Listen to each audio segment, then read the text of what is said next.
Call now and receive the chance to win the Temufighter, the one and only Temufighter with the 6 PL-12 missiles and the 2 PL-5 E2. It's your time to shine. The time has come. Now call immediately and get the J-10, the Temufighter.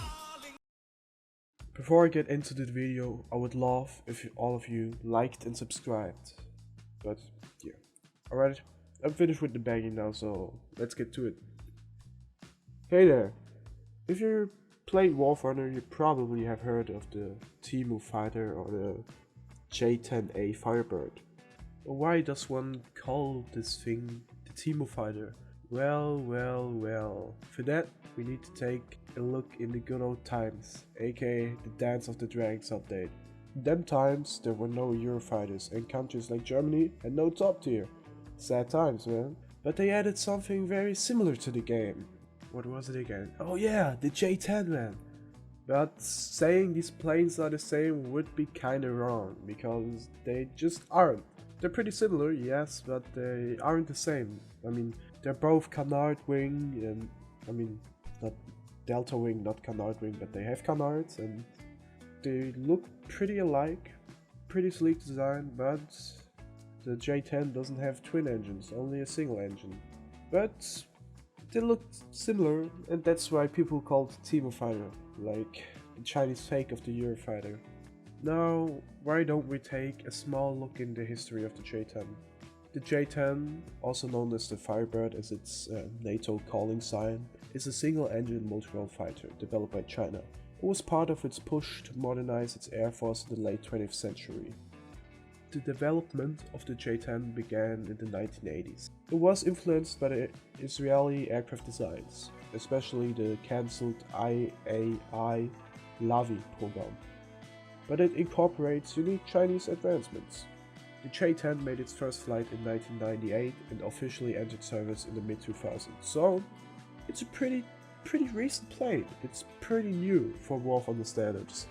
Not even for like War Thunder standards. In general, it's a pretty recent plane, to be honest. Designed for both air-to-air and air-to-ground roles, the J-10 is equipped with advanced avionics, a fly-by-wire control system, and high maneuverability. Later variants like the J-10B and J-10C introduced upgrades such as active electronical scan array radars, also known or mostly known as AESA or ASA radars. They also received thrust vectoring engines, which right now only the VTOL planes in War Thunder have, as much as I know, and the capability to deploy modern weapons like the PL-15. Alright, let's wrap up the history session and switch to the War Thunder part.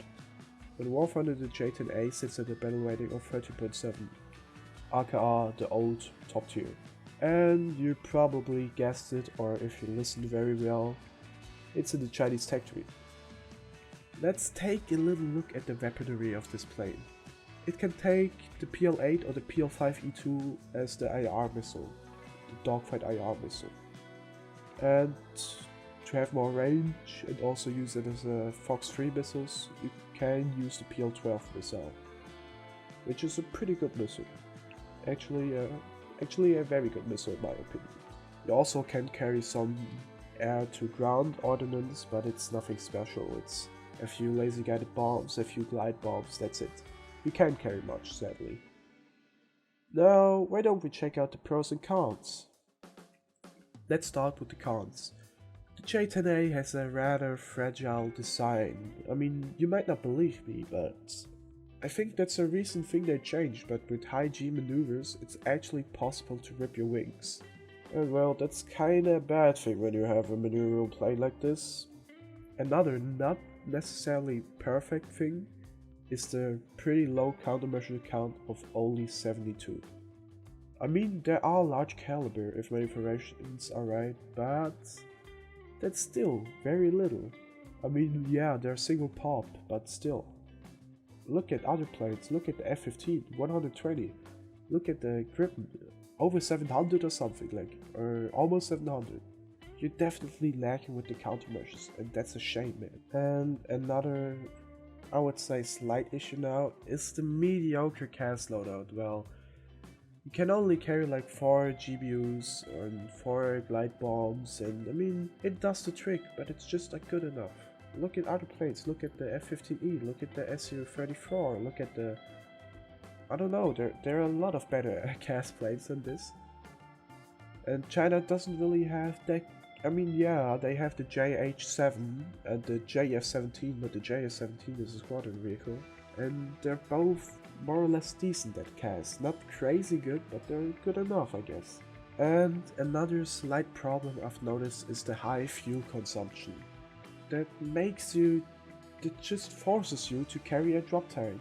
Like, this thing burns fuel pretty quickly.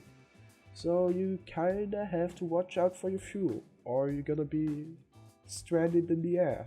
Now, let's get to the pros. The first pro would be the good set of weaponry. You get 2 decent IR missiles, the PL-5E2, which have IRCCM, or the PL-8, which are very maneuverable but not very flare resistant, like mentioned in I don't know how many videos I've did before. Like, in all my videos before I've mentioned something about the PL-8/Python 3.